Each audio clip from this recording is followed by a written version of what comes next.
Oi, mães! Que bom estar aqui novamente com vocês. Nosso podcast de hoje vai falar sobre meu filho tirou nota baixa e agora? Por que eu escolhi esse tema? Primeiro porque no início da nossa conversa a gente vai refletir sobre o quanto que esse tirou nota baixa é relevante ou não para cada um. Quando a gente pensa na trajetória dos nossos filhos em relação aos estudos, ao aprendizado, né? Então, para quem está me acompanhando aqui, eu gosto sempre de deixar claro que a gente vai fazer uma reflexão e a gente vai fazer também momentos onde eu vou trazer conhecimentos e orientações que vocês precisam para conduzir esse processo de uma forma mais assertiva. Então, quem me acompanha, sou Daniela Dourado, psicóloga e educadora parental. Venho aqui sempre trazer dicas para vocês sobre como tornar esse dia a dia mais tranquilo, mas também salvar um pouco as crianças dessa realidade que muitas vezes, na minha visão, é adoecedora. Sei que é difícil começar a falar sobre isso já puxando um tema tão, assim, essa fala que às vezes nos assusta ou traz esse sentimento de culpa, mas, enfim, nosso papel como mãe, pai, educador, é para isso mesmo, para estarmos atentos. Eu até gosto de dizer que, às vezes, mesmo a culpa não sendo algo que a gente tem que levar ao pé da letra, ou então ter que buscar todo o tempo, né? Que mãe tem isso, pega culpa para tudo. Até quando não tem, ela busca a culpa para si. Mas a culpa, ela tem o seu benefício, sabe? Ela tem o seu ponto positivo. Ela nos traz o alerta para onde temos que olhar e para os ajustes que a gente pode fazer. Então, hoje, aqui a gente falando sobre essa trajetória dos filhos em relação ao estudo, eu sempre gosto de lembrar, assim, de algumas mães que me acompanhando no processo de mentoria, elas falavam assim, Daniela, eu estou no momento de escolher a escola do meu filho. Tem alguma coisa que tu pode me falar que me ajude na hora dessa escolha? E aí eu falei, eu trato disso porque esse primeiro momento de onde eu escolho colocar o meu filho, né, em que escola eu escolho colocá-lo, parte desse princípio de alinhamento sobre que tipo de conteúdo, que tipo de metodologia, que tipo de tratamento eu gostaria que meu filho tivesse em relação a tudo isso. E eu me lembro de quando eu fui procurar a escola da minha filha, e aí foi partindo disso que eu também dei essa orientação para essa mãe que estava me acompanhando, partindo sempre de experiências próprias, mas também de estudos em relação a isso.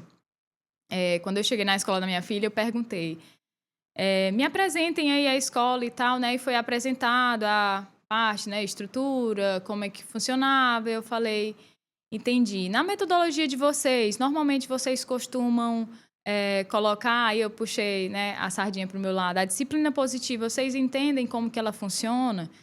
Aqui ela faz parte dos valores de vocês?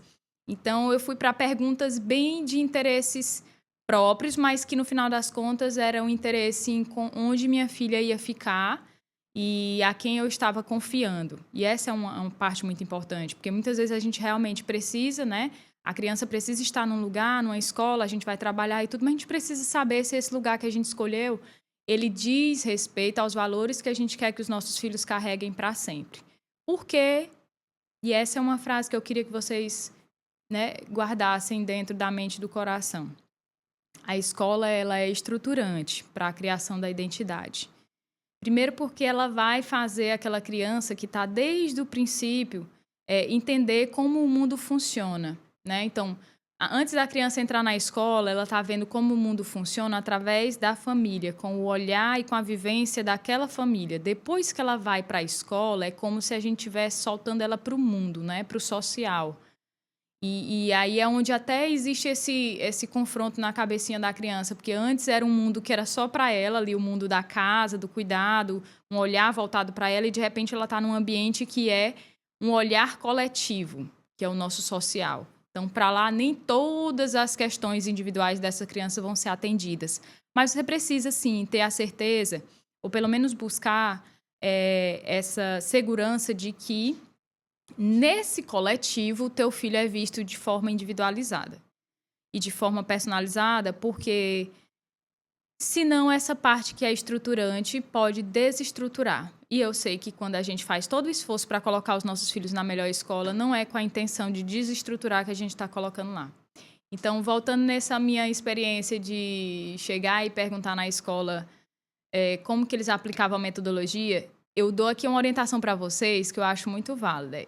Vamos para as perguntas mais práticas, para a gente não ficar só naquela coisa do que está no papel lá, do que está desenhado. Vamos para a prática, tá? Entendi, coordenador ou a pessoa lá que estava me apresentando. A minha pergunta é, se minha filha, em algum momento, bate num colega, como é a forma de vocês de lidar com isso?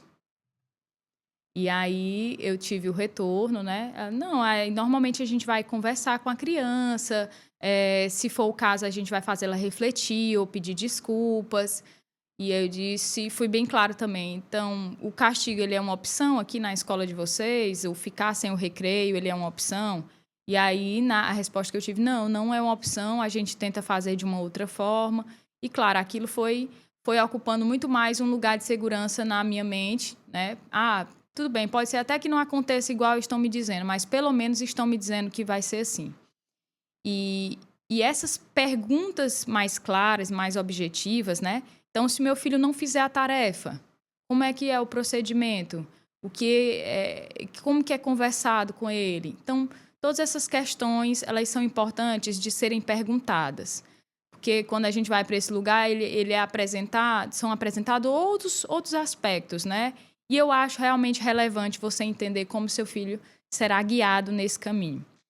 E aí, uma coisa que eu achei interessante também é que sempre nessa busca de um bom lugar para os nossos filhos e a dificuldade que às vezes a gente tem em relação a notas, ou se vai se dar bem ou não, a provas, todas essas questões elas são muito relevantes porque varia muito de que essa família espera, né? Eu lembro que quando a gente tinha o Gera Sonhos Espaço Físico aberto, né? Ele era um contraturno, né? Um after school, as crianças iam para poder fazer a atividadezinha da tarefa e depois elas tinham um momento para desenvolver outras habilidades, né? Elas faziam aula de oratória infantil para perder a vergonha de falar em público, musicalização, teatro e tal, tudo bem.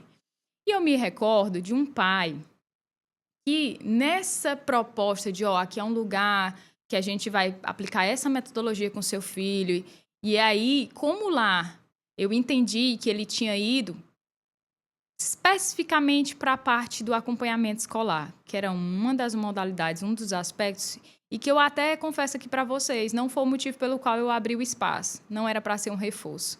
Acabou se tornando pela cultura do lugar, que as pessoas precisavam de um lugar para deixar os filhos mais para isso do que para os outros pilares, infelizmente.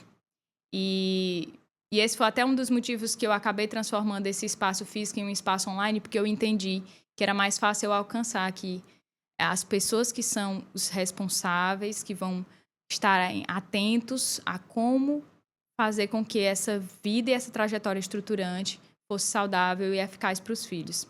E ele me disse assim, eu entendi, muito legal essa proposta de vocês, mas eu quero já deixar claro que eu estou trazendo meu filho aqui, não é para ele ser o Augusto Cury. Eu estou mais assim, a minha intenção é mais para o Einstein. Aí eu olhei assim para ele, eu falei, e agora? Como é que a gente faz quando a expectativa está um pouco assim mais distante da realidade do que a gente está propondo aqui? Mas que, ao mesmo tempo, volta num assunto que eu comentei no podcast passado sobre como lidar com as birras, como acabar as birras, que tem a ver muito assim com essa ideia mesmo de o que você quer mesmo para o seu filho, como é a escolha da educação que você quer, tudo é escolha, né?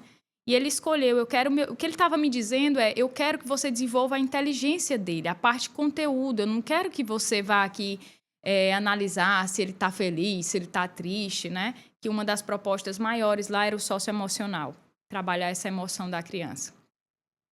Que aí, quando a gente volta para o nosso título aqui, nota baixa, né? E agora, tirou nota baixa, a gente sempre vai voltar para a nossa experiência escolar, enquanto um dia fomos crianças, né, adolescentes, e tivemos uma experiência como aluno, E aí eu sei que aqui do outro lado, assim como aqui comigo, eu tive e passei por professores, né, que eram de todas as naturezas, daquele que trabalhava com a ameaça, aquele que trabalhava com a punição, aquele que você às vezes pedia para ir para o banheiro e ele dizia não, você está inventando porque você quer sair. Então, uma pessoa, um adulto que era para ser uma referência, ele está até te dizendo a hora que tu quer sentir a vontade de fazer uma coisa que é uma necessidade fisiológica totalmente sua, né? E aí ele quer interferir numa área que, enfim, não tem como não causar traumas. Eu estou falando aqui porque eu sei que muitos de nós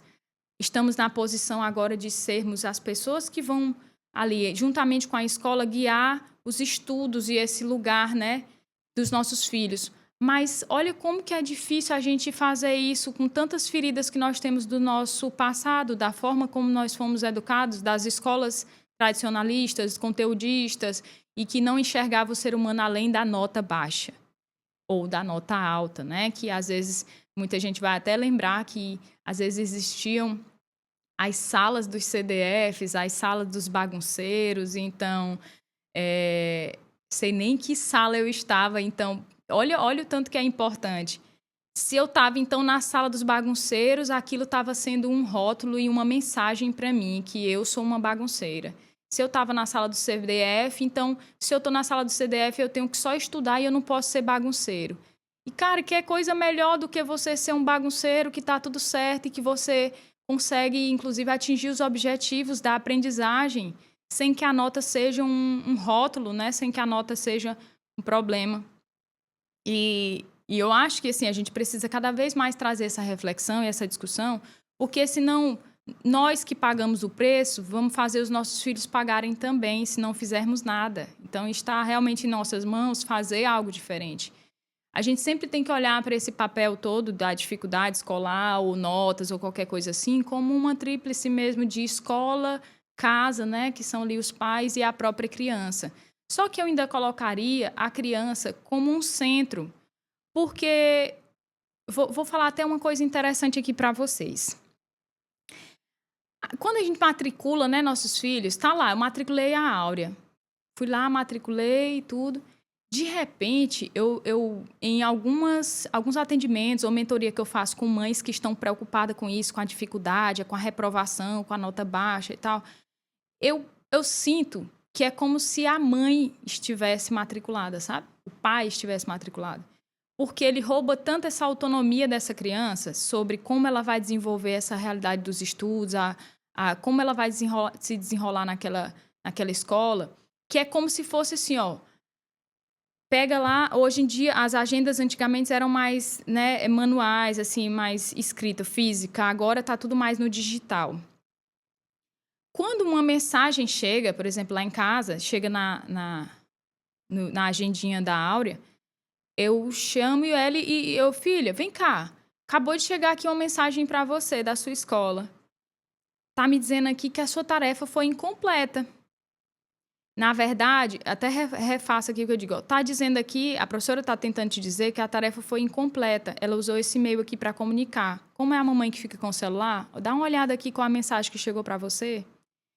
Se eu não faço isso, se a gente não faz isso, qual que é o risco que a gente corre? De achar que aquela reclamação é para nós, para a minha pessoa, para a Daniele, mãe, que foi irresponsável, que não acompanhou na hora da tarefa, que deixou a tarefa incompleta e tal. Eu posso entender da forma que eu quiser. Outra pessoa poderia entender diferente, né? E o que eu estou querendo trazer aqui, para que a gente possa pensar, é o quanto que nós estamos dando autonomia para os nossos filhos e espaço para que eles entendam que ali é um lugar onde eles vão poder ser livres para se desenvolver. E, claro, tem um termo que eu acho relevante. Se tiver papel e caneta, anota para realmente não esquecer. A forma mais eficaz é a gente analisar, fazer assim, uma ponderação entre autonomia e suporte. O que seria isso, autonomia e suporte? É você, no seu feeling ali, na sua observação, tentar observar o máximo que puder o quanto você sente que o seu filho já está pronto para fazer algumas coisas só. E o quanto que você sente que ele ainda precisa de um suporte. A ideia é que num gráfico essa autonomia ela ganhe mais espaço do que esse suporte. À medida que a criança vai amadurecendo, vai ganhando outras habilidades de vida, ela vai tendo menos suporte. E isso é muito importante, porque você está preparando o seu filho. Hoje ele está ali na escola, tudo muito organizado, monitorado para ele. De repente ele vai estar na faculdade ou na universidade, onde ele vai precisar de toda essa organização, de todo esse treinamento que ele fez no passado. Se ele tem alguém que está fazendo por ele ou que não dá espaço para ele conseguir construir, ele não vai conseguir. É como se você estivesse criando. Desculpa a palavra, às vezes mas é uma cilada. É uma cilada para o futuro do teu filho em relação aos estudos, né? E eu vejo muito hoje essa questão, né? Algumas escolas ainda conteudistas que estão entendendo que o QI é mais importante do que o QE, que é o coeficiente emocional em relação à inteligência. E eu digo aqui para vocês, nós estamos numa era que a inteligência, a comunicação, a inteligência artificial está aí para mostrar que se a gente quer uma informação, a gente tem no instalar de dedos ou cliques uma informação. E o que nós não temos no instalar de dedos e num clique de informação são habilidades de vida, sociais inclusive, que essa criança, esse ser humano vai precisar para se desenvolver em vários campos, em várias áreas. Então, hoje a gente encontra estudos que falam que os nossos filhos vão ter profissões que nem existem ainda. Então, de repente, você está criando ele para uma profissão que é a que você conhece e está inabilitando para uma profissão que vai ser uma opção para ele no futuro. Por isso que a gente precisa estar muito atento a isso. Por isso que eu sempre vou refazer aqui nesse assunto realmente você está preocupado com a nota do seu filho? Porque a nota, ela diz mais do que ele aprendeu ali na hora, né? Assim, a parte mesmo intelectual da coisa, de responder a resposta certa e tal e tal. Só que olha o que interessante. Às vezes, por trás de uma nota baixa, não tem uma criança que não a aprendeu, não. Ou que o conteúdo passou batido, não. Às vezes, tem uma criança que sabe muito bem aquele assunto, porque teve, inclusive, às vezes, uma rotina maçante sobre isso. E aí, ela... De repente, a parte do QE, né, do emocional, fez aquele famoso branco. Deu branco. Eu sabia disso, eu estudei isso, mas deu branco. Por quê? Porque veio o nervosismo. Com o nervosismo vem tópicos que o seu filho não vai conseguir, aspectos que ele não vai conseguir controlar. Então, não vai bastar você dizer assim, mas fique calmo na hora da prova. Fique calmo, porque normalmente se todo o contexto não for um contexto fluido e natural da aprendizagem, ele não tem como ficar calmo, porque ele está ansioso se ele vai tirar nota baixa ou nota alta, porque ele está preocupado se ele vai ganhar a viagem do final de ano ou se ele vai ficar só, esqueceram de mim, 2, 3, entendeu? Vai ficar só, a família vai viajar, e mesmo que às vezes a família, não vou deixar assim, não, só falo assim, só para ele ficar atento e tal. Então, a criança, ela é muito literal. De repente, se você diz que vai todo mundo viajar, ela vai ficar só porque ela reprovou, pode ser que ela encontre aquela imaginaçãozinha do Bob de, eu vou ficar só mesmo. E aí você não sabe onde isso vai parar. Quando eu digo que você não sabe onde isso vai parar, são como as feridas vão ficando em nós, seres humanos. Porque aí você, nós temos as nossas feridas das formas como nós fomos educados, os professores que nós tivemos. Se a gente fizesse aqui um momento de relaxamento, né? Às vezes eu até faço essa vivência no presencial, de a gente voltar e lembrar daquele professor que nos marcou de uma forma muito legal, sabe? Poxa vida, eu tô aqui com meus 36 anos e eu ainda consigo me lembrar daquele professor. Do quanto que ele foi importante para a minha vida, do quanto que naquele dia era para ele falar de filosofia, mas ele viu que eu estava chorando e ele foi lá e me perguntou se eu queria falar sobre alguma coisa que eu estava sentindo. E naquele dia ele me ensinou mais do que eu precisava saber para tirar uma nota baixa ou alta. Ali ele estruturou a minha identidade, ali ele me ajudou como uma pessoa de referência, que é o papel do educador. O educador, se ele hoje vê a educação só como um passar de informações, esse educador, me desculpe dizer, ele está muito desinformado. Ele está mais numa função de deseducador. Não tenho receio de falar isso. Ele vai deseducar essa criança. Por quê?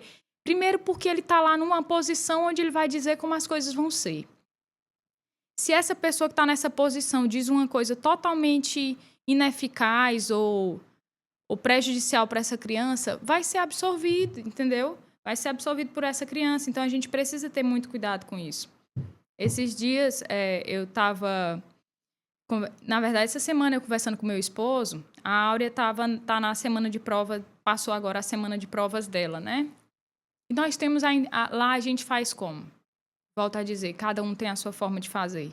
Aqui pode servir de inspiração, que também é uma das missões aqui desse espaço, é que também sirva de inspiração, se para você fizer sentido. A gente tem a ideia no processo de educar lá dos nossos filhos, não falo do Álvaro ainda, porque ele não entrou na escola, mas da Áurea, por exemplo, dela estudar cada vez mais com autonomia. Isso implica dizer que, às vezes, a tarefinha dela vai, sim, com algumas questões em branco, que talvez para algumas mães ou pais tipo, é inadmissível, e para algumas professoras ainda mais. É tipo, é um pai que não está presente ou a mãe que não está presente. Eu estou presente, e às vezes a tarefa dela vai sim com algumas questões em branco. E por que vai com alguma questão em branco? Porque ela chegou e disse assim, mãe, aqui está perguntando sobre as fases aqui da lua e os detalhes e tudo, não consigo me lembrar. Tá, filha, você quer ir lá olhar de novo o conteúdo? Ou você quer esperar a explicação da professora novamente? Porque, às vezes, a forma dela te explicar vai ser mais fácil de você entender. E aí ela... Tá, mãe, eu vou perguntar para a professora de novo. E, às vezes, quando aquela questão foi em branco, aquela questão comunica para essa professora que a criança não aprendeu aquilo. Então, olha só, a gente foi educado para achar que a questão que deixou em branco é a criança preguiçosa, é a criança que não quer fazer tarefa. E essa mensagem ela pode ser outra, dependendo de como esse educador enxerga, como esse educador evoluiu na visão. Às vezes, a tarefa da Áurea pode ser que vá com algum erro.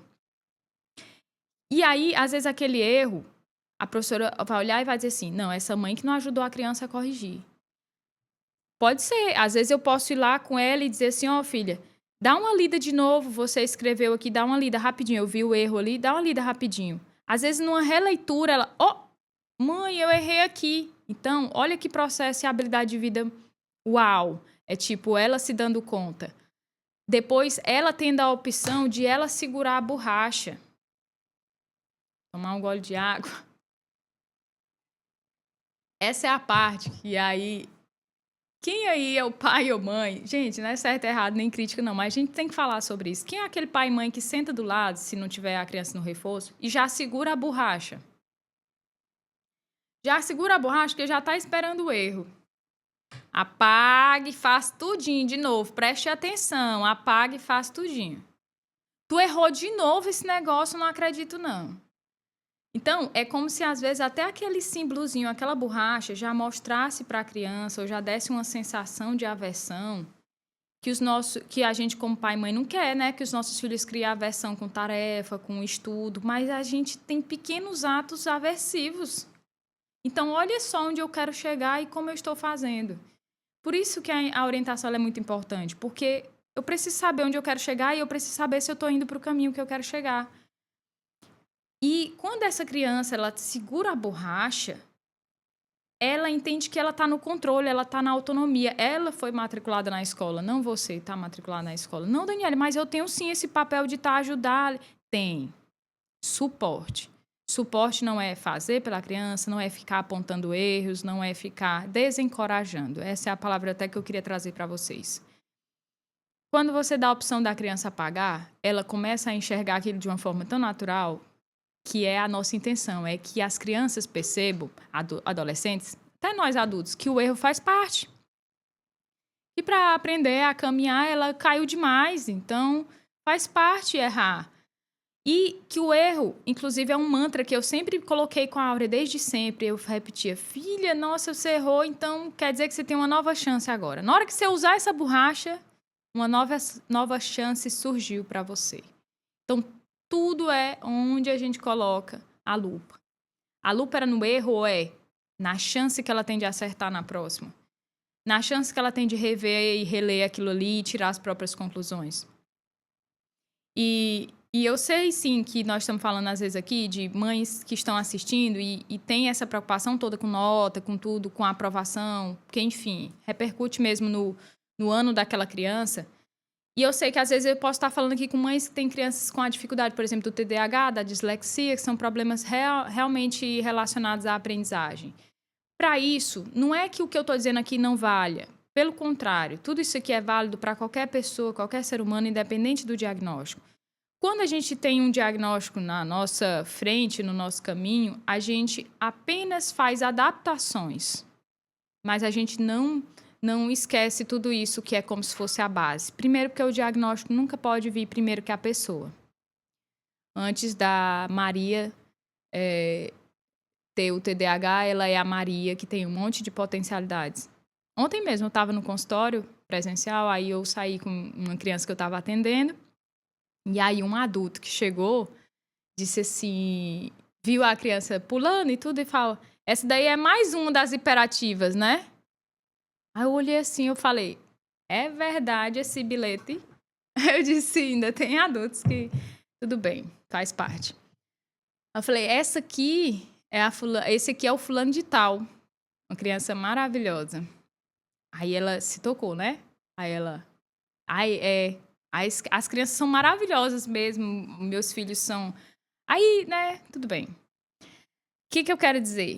Rótulos. Rótulos de criança bagunceira, rótulos de seu filho, né, tá atrapalhando a sala de aula. Já acompanhei mães que ficam realmente angustiadas porque são chamadas com frequência pela escola. E às vezes, nesse chamada frequente pela escola, seu filho está atrapalhando muito a aula. Quando eu vou lá na conversa direto com a escola, eu falo, entendi. Ele atrapalha em que momento? Vamos entender o contexto. Porque, gente, a parte mais importante da vida, das relações humanas, é entender o contexto. Porque tudo tem um motivo, tudo tem um motivo. A criança que tem uma dificuldade na aprendizagem, ela tem motivos que vão desde fatores emocionais. Vamos destrinchar aqui os fatores emocionais que podem ser. Às vezes, aquela criança está com a baixa autoestima. Isso vai refletir na nota. Às vezes, essa criança está precisando de mais conexão com os pais. Isso vai aparecer na nota. Às vezes, essa criança está precisando de uma motivação, um jogo, uma dinâmica na hora da tarefa, né? Tem até uns vídeos que eu mostrei no canal aqui do Gerações, que era a gente fazendo, eu e a Áurea fazendo a tarefa com aquele... Esqueci o nome, o que vira o tempo, assim. Aquele do tempo. Só para ser... Não era competição, não. Era para tornar mais divertido e mais lúdico. Porque eu vou sempre lembrar aqui para vocês que o lúdico é a linguagem universal das crianças. Quando você usa isso, não é que você tem que você tem que ser animador de festa, não. Mas se você usar o lúdico, você já tira boa parte das suas dificuldades e do seu problema de comunicação com seus filhos e ainda ganha mais na colaboração deles, porque eles vão colaborar mais se for através do lúdico. Aí a gente vai aqui para os fatores cognitivos, que eu falei para vocês. Sim, tem crianças que às vezes vai ter a dificuldade, a limitação, mas ela não pode ser limitada e rotulada a ponto de alguns potenciais dela ser negligenciado porque ela foi rotulada como uma criança que tem limitação naquilo. A gente tem que estar muito atento a isso. Ambiente vai contar demais. O ambiente em que a criança está, por exemplo, se aquele lugar de estudo é um ambiente mais calmo, mais tranquilo, se é um lugar que tem um monte de brinquedo bagunçado, aquilo já vai prejudicar a atenção. Se é um lugar que tem barulho, também vai prejudicar. Muitas vezes, quando a criança é chamada, inclusive, a participar da criação desse lugar, já é algo que você está desenvolvendo essa habilidade fantástica que é a autonomia e o senso de pertencimento. Tá? Esse estudo pertence a mim, essa escola pertence a mim. Então, quando chega um boletim da Áurea, filha, chegou um recado para você, que nem uma carta que você chegou, ela está endereçada para outra pessoa. E aí você primeiro deixa o dono da carta ler. Então, o boletim, ele pode primeiro ir para o seu filho, depois ele vai para você, e você vai utilizar aquilo não como uma ameaça, um sermão, ou então uma pressão, você vai usar aquilo como uma conversa. Como aconteceu um semestre passado, no ano passado, que a Áurea tirou nota baixa em História. E aí, quando o boletim dela chegou, eu falei, filha, seu boletim chegou, dá uma olhada aqui. Como eram os primeiros anos de de avaliação, né, de prova dela, e a gente até colocou um nome diferente de prova, porque esse nome prova, ele já vem, volto agora naquela nossa história, com os nossos traumas, né? Até nós, se nós não ouvirmos que é a semana de prova, para a gente já vai ajudar mais ainda as crianças. E aí a gente tem um termo que a gente utiliza, uma nomeação, que é de prorefa. Filha, essa prorefa aqui, que vai chegar essa semana, ela é assim. Aqui, ela é uma revisão das coisas, das tarefas que você já fez. Ela é uma tarefa que vai servir para você ir percebendo o que você aprendeu ou não aprendeu ainda. Ainda, ó, tá vendo? Não é, ei, você é burro, não. Você não aprendeu ainda, você não teve uma oportunidade que, às vezes, contemplou a sua forma de aprendizagem, que muitas escolas não entendem que... Ou quando entendem, não conseguem articular de uma forma que fique viável. É você entender ali uma sala que tem 20 crianças e que dentro daquilo ali vamos ter crianças que aprendem com aprendizagem auditiva, a criança que aprende mais com o que o professor está falando. Aí, na mesma sala, eu tenho uma criança que tem uma aprendizagem visual. Então, se aquele professor não entende que existem necessidades diferentes, ele já, às vezes, não escreveu nada no quadro, ele só falou, porque, às vezes, ele gosta mais de falar. Ok, você gosta mais de falar, mas tem criança que aprende mais vendo. Então, precisa contemplar. Tem crianças que têm aprendizagem mais sinestésica, que é o quê? Para aprender da fotossíntese, ela precisa pegar na folha, olhar ali para o sol. Então, se a escola ela é um lugar que ela vai incrementar esse tipo de conhecimento, ela é uma escola que já saiu na frente e que já proporcionou para os nossos filhos uma aprendizagem mais eficaz. Ela não vai ser aquela escola que no nosso tempo tinha que ter o decoreba, né? O decorar. Que depois você saía, topava, acabou o assunto, você não sabe para que serve. Isso mexe muito também no fator motivação. Se a criança não entende para que ela está estudando aquilo, é do ser humano. Oxe, para que eu vou estudar isso aqui? Para que eu vou aprender isso aqui? É que nem às vezes eu, por exemplo, eu estou aqui e estudo inglês, faço curso de inglês, estou aperfeiçoando meu inglês. Às vezes, quando eu sei que vai ter uma viagem que eu vou fazer, que eu vou precisar ir lá para o exterior e saber me virar no inglês, claro que eu vou estudar com mais afinco. Quando às vezes eu sei que não, esse ano não vai rolar a viagenzinha internacional, então guarda os teus livros aí de inglês. Às vezes eu guardo por um bom tempo e a criança ela precisa saber por que ela está estudando e para que ela vai usar aquilo. Quando, muitas vezes, eu lembro de um paciente meu que ele estava com essa demanda, né? Um cliente que ele estava com essa demanda do não querer ou não conseguir aprender a ler. Eu lembro de perguntar assim para ele assim, mas qual que é a coisa que você mais gosta de fazer? Ele falou, assistir, ir pro cinema e jogar videogame. Aí eu falei assim, como é que você faz nas fases do videogame? Porque eu também adoro jogar videogame, mas tem umas fases que vem umas informaçõezinhas no balãozinho dizendo o que você tem que fazer para poder atingir o objetivo do videogame. Nessa hora, como é que você faz? Eu chamo minha mãe para ler. Eu pulo. Eu vou só tentando adivinhar o que aconteceu, o que a fase do videogame quer.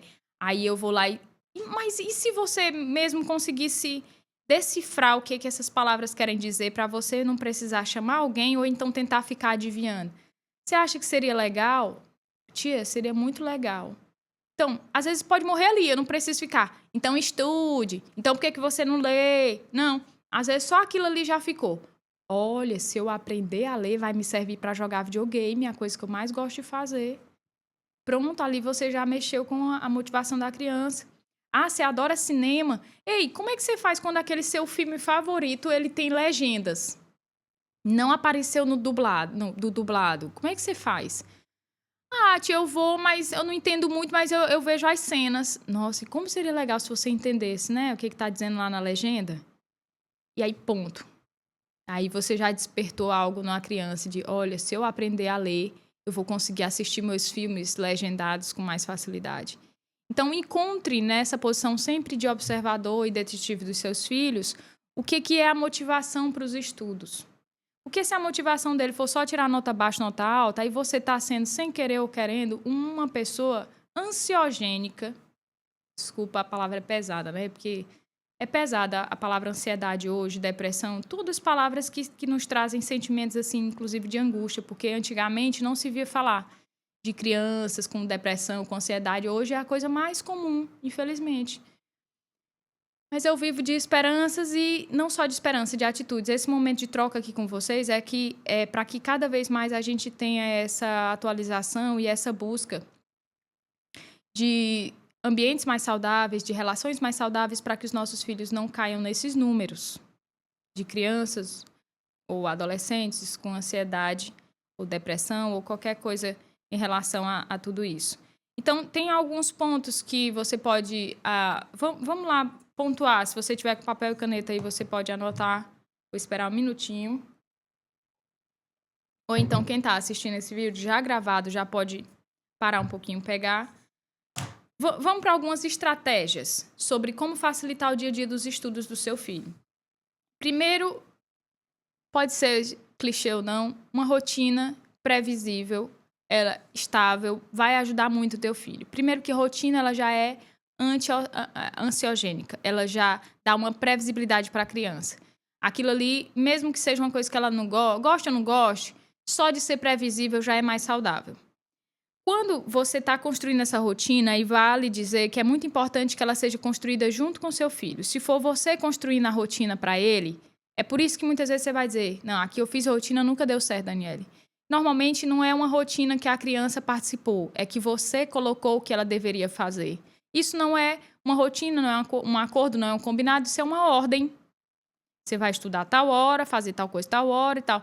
Tudo bem que para se criar uma rotina precisa de estabelecer horas e lugar de cada coisa. Só que a criança pode ter pequenas escolhas dentro disso que é limitado. Às vezes está lá na rotina dela que ela vai ter que estudar na segunda a matemática e a ciência, na terça a história e a geografia. Só que se ela puder ter a liberdade de escolha de, mãe, tá aqui na minha rotina isso, mas hoje eu quero começar pela matemática. Hoje eu quero começar pela geografia. Você já deu pequenos passos de autonomia para que dentro daquilo, que é um combinado, ela tenha ainda a liberdade de fazer como ela acha que deve, né? Às vezes começar pela que ela está sabendo menos, né? Ou para que não deu certo na última prova. Voltando naquele exemplo que eu falei para vocês, que a Áurea tirou nota baixa em história. Foi nesse momento da organização da rotina dela e do planejamento de estudo que eu falei, filha, quando aquele dia você olhou seu boletim, você viu que tinha umas notas, aí eu tive que explicar para ela, né, que como era o início, a história da nota baixa, nota vermelha. Eu falei, gente, me segura, como é que eu explico sem eu carregar todos os meus traumas sobre nota baixa, nota azul, nota vermelha, até essas cores mexem com a minha mente. Que na hora que a gente olha assim, né, parece até que a cor vermelha, ela vem e ela apaga a azul. Você olha assim, você só... A Áurea estava lá com as 10 disciplinazinhas dela, ela só tinha tirado uma nota vermelha. Como é que meu olho foi certinho na nota vermelha dela? E eu consegui... E quando eu fui entregar primeiro o boletim para ela, eu falei, filha, olha aí, me diz o que você está percebendo. Olha a percepção dela. Ela falou assim, uau! Olha, mãe, o tanto de 9, de 8, de 10 que eu tirei. Aí eu, uau, filha. Aí eu também me concentrei, eu disse... Vou curar minha criança agora. É mesmo, filho. Olha a quantidade. Filha, você sabe por que essa tá numa cor diferente? Aí, como eram as primeiras provas? Não, mãe. Aqui tá só assim. Lá na escola, eles têm um número 7, que é o que eles chamam de média. Se você tira abaixo do 7, eles botam nessa corzinha aqui, na vermelha. E se você tirar acima do 7, ele bota na azul para você identificar. Mas, olha, isso é para você identificar. E depois que você tem essa informação, você vai usar ela a seu favor. Por exemplo, se você identificou que aqui na de história você está com a nota que ainda está na cozinha vermelha, o que eles estão te pedindo é, pense como você vai fazer para na próxima, essa notinha vermelha ir lá para o grupo da que está azul. Aí, nesse dia do planejamento da rotina dela, eu falei, filha, lá na hora que você olhou, a história estava como uma notinha que precisava ir para o grupo da azul. Como você está pensando em fazer? Aí ela falou assim, mãe... no dia era história e outra disciplina. Ela falou assim, eu posso estudar mais tempo história. Revisar mais tempo história. Eu falei, gostei da sua opção, também concordo com ela. Ela poderia ter me dito assim, mãe, mesmo eu tendo tirado ali, eu não quero estudar não quero revisar não. Você sabia que assim, lá em casa a gente já tá fazendo desse início de estudo dela, desse período de estudo dela, uma experiência e uma cura também, né? Desses nossos traumas. Ela já, as últimas provas agora, ela falou, mãe, eu quero ir sem revisar. Aí eu olhei assim, aí o pi, todos os alertas da minha vida escolar foram ativados, sinos, tambores. Eu falei, essa menina tá querendo ir sem revisar, Jesus e Maria José. Eu olhei pro pai dela numa ocasião separada, eu falei, vai dar ruim. Aí eu falei, amor, mas vamos... Aí ele falou assim, vamos aproveitar, Daniela, que tá no primeiro bimestre e que se der ruim, assim, se não for favorável para ela, a gente tem tempo de fazer alguns ajustes? Aí eu falei, ótimo, só isso que eu precisava mesmo. Respirei, me aliviei e eu falei, ok, Áurea, vamos, tá bom, você pode ir para suas provas sem fazer a revisão, é uma escolha sua, depois a gente analisa com os resultados o que a gente faz de alguma modificação, ok? Ela, ok. Quando as notas dela chegaram, todas as provas que ela não tinha revisado, ela tirou a famosa nota alta, né? Famosa porque a gente tem a mania ainda de colocar em pauta. E aí eu falei, olha aí, se a gente tivesse perdido esse potencial... E olha, sabe o que ficou mais marcado para ela? Que ela falou assim, vocês confiam em mim? Aí eu, que pergunta. Claro, filha, que a gente confia em você. Então tá bom. E aí, ó, deu certo, a gente confiou no potencial dela, foi lá e fez. Ah, Daniela, e se eu tivesse feito isso com meu filho e tivesse dado errado? Erros, a borrachinha, ela não precisa ser visto como um problema. Erros são oportunidades, grandes oportunidades de serem feitos novos combinados, novos ajustes, nova rotina, porque a gente vai fazer com base em dados e não com base na desconfiança e desesperança no potencial daquela criança. A gente faz com base em números e às vezes não é nem a gente que faz. A criança olha e diz, não deu certo eu não revisar. Como da vez que ela tirou a nota baixa em história e ela disse, mãe, vou passar mais tempo vendo as coisas de história. Ela tomou a decisão só e a gente foi dando o suporte, autonomia e suporte. Aí você vai fazendo isso com base na idade do seu filho e com base naquilo que você... Não é só o que você acha que ele consegue, não. Porque dê um pouquinho de chance para ele mostrar o que ele consegue. Porque se você estiver dando esse espaço, você está abrindo um horizonte para essa criança. E eu falo porque um dia desses a gente, num experimento, né? Porque tem muito essa coisa de achar que as crianças só vão dar conta se estiver no reforço. Isso é cultural, pelo menos do lugar que eu moro. Se não tiver no reforço, tem que estar o pai e a mãe, que às vezes não é pedagogo, então a chance de dar errado é alta, porque não tem técnicas, né, para estudar de uma forma que não vai gerar gritos, impaciências ou pressa, ou qualquer coisa que seja, porque você não é habilitado para aquilo ali. Você às vezes tem outra profissão, você é um advogado, um médico, aí tem que ser professor, pá, do dia para a noite. E aí, nessa história de que eu me disse, Dani, vamos levar a Áurea ali num lugar que era tipo como se fosse essa função de after school que a gente tinha antigamente, né? Aí lá diz que pode levar a tarefinha e depois ela vai brincar de outras coisas. E a nossa intenção era que ela fosse brincar de outras coisas. Só que quando a gente chegou lá, aí a dona do lugar foi apresentar o espaço e tudo. Aí falou assim, meu esposo falou, não, a gente trouxe ela aqui para ela poder socializar mais, ter outro tipo de brincadeira e atividade, para não ficar só em casa perdendo essa oportunidade. Aí ela disse, ok, ela trouxe a tarefa. Aí ele falou assim, trouxe. Não, mas a gente só trouxe mesmo porque trouxe. Não é a nossa intenção principal, não. Mas tá ali. É porque ele falou, a gente tá procurando um lugar, não é que foque nisso, não, né? Conteudista não, é que foque mais nas relações, nas brincadeiras, nas atividades que ela vai ter.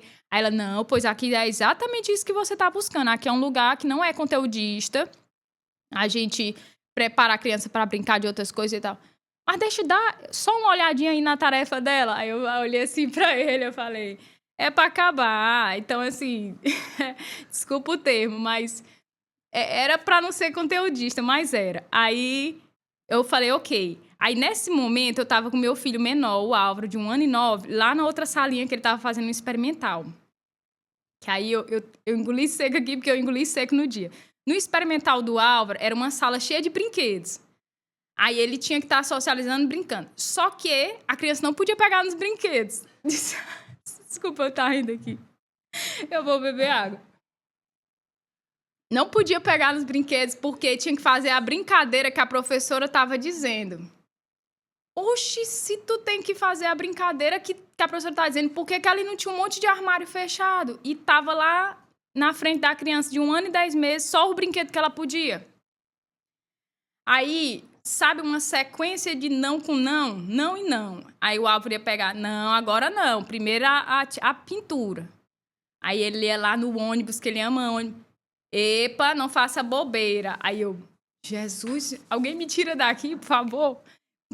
Socorro, Deus. Aí eu peguei e falei, Kioma, entra. Não dá mais pra mim, ainda bem que hoje é só experimentar. Eu vou lá na sala da Áurea. Aí eu chego lá, tia, eu vou só entrar aqui, com licença.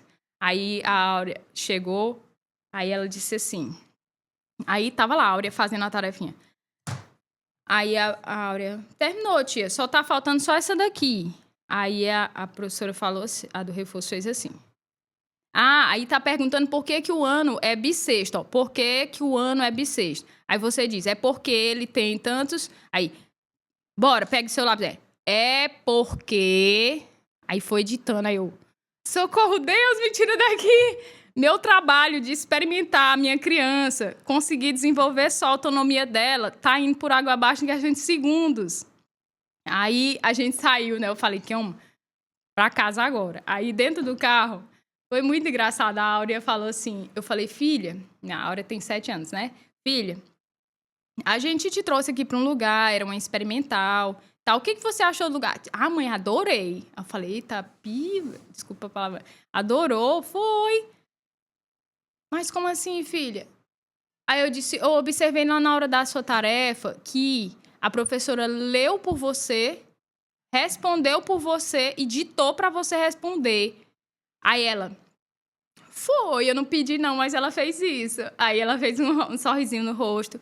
Aí eu falei, filha, eu acho até que ficou mais fácil mesmo pra você. Eu confesso que fica mais fácil também se fosse pra mim. Porém, essa pessoa não vai estar lá no dia da sua, da sua prorefazinha lá respondendo. Você acha que na experiência de hoje, quem estudou mais? Você ou ela? Aí ela, é ela, mãe. Eu falei, você quer convidar ela para o dia da sua avaliação? Perguntar se ela deseja ir? Aí ela, não, mãe, ela não vai para a minha avaliação. Então, filha, vamos seguir nosso plano inicial de você mesmo estuda para uma coisa que você mesmo vai ter que responder, ok? Ok. Temos aqui muitos panos para manga, mas nosso horário encerrou. Não quero deixar esse podcast, essa live tão longa. Tirem as conclusões de vocês, interajam aqui comigo, digam o que vocês pensam sobre isso. Vai ser do meu interesse perceber comunidades e pessoas que estão buscando um melhor espaço, investir realmente na educação dos nossos filhos, não na nota baixa ou na nota alta. Foi um prazer estar aqui com vocês novamente.